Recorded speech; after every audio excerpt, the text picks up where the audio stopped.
Bonjour à tous, je suis Mickaël Marguerite et je tenais à travers cette première vidéo à vous présenter ma nouvelle activité. En effet, il y a quelque temps, j'ai découvert que j'avais la faculté de travailler l'énergie et je me suis lancé dans une activité de soins énergétiques qui s'appelle l'âme et merveille. Je voulais également partager avec vous sur quelques notions de base afin de vous permettre d'en comprendre un petit peu les fondements et de mieux cerner en quoi consiste l'énergie. On part du principe que tout est énergie, tout est vibration, autour de nous et également en nous. En effet, nous sommes des êtres spirituels venus expérimenter la vie physique, la vie matérielle sur Terre, et non l'inverse comme on peut l'entendre parfois. Et à ce titre, nous sommes dotés de centres énergétiques et de corps énergétiques, des corps subtils. Vous vous êtes peut-être vous-même rendu compte de certaines choses lors d'expériences.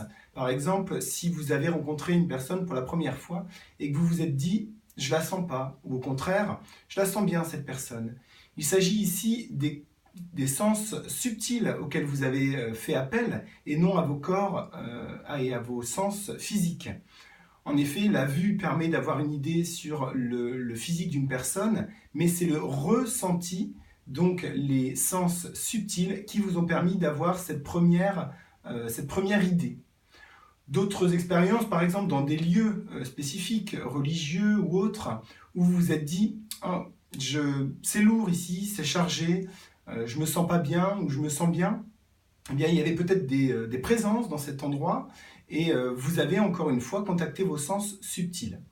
Alors, l'énergie se traduit comment au quotidien?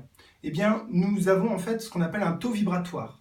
C'est-à-dire qu'on peut mesurer grâce à certains outils tels que le pendule, par la radiesthésie notamment, en utilisant un biomètre, le biomètre Bovis, et on va pouvoir, grâce à ces outils, mesurer le taux vibratoire d'une personne.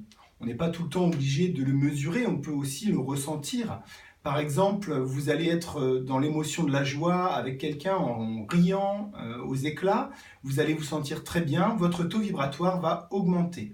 Au contraire, dans une situation différente, vous allez apprendre une mauvaise nouvelle et votre taux vibratoire va vraiment considérablement diminuer.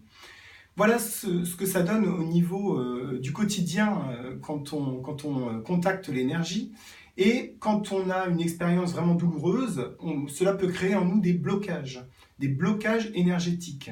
Et à ce moment-là, nous avons un mal-être qui s'installe dans le temps. Aussi, en faisant des soins énergétiques, notamment, comme je le propose aux clients, eh bien, nous pouvons débloquer certaines énergies qui sont limitées de ce fait dans la diffusion du corps. Autre chose également, nous sommes dotés de centres énergétiques et c'est sur ces centres énergétiques que moi je vais pouvoir agir et accompagner les personnes. Je vous remercie de m'avoir écouté sur ce premier extrait et je reviens très vite vers vous pour vous proposer d'autres notions, notamment sur les chakras qui constituent notre corps spirituel, mais également notre corps de ce fait physique. Je vous souhaite une bonne soirée, une bonne journée, une bonne semaine, en tout cas de très bonnes énergies pour les moments à venir. À très bientôt.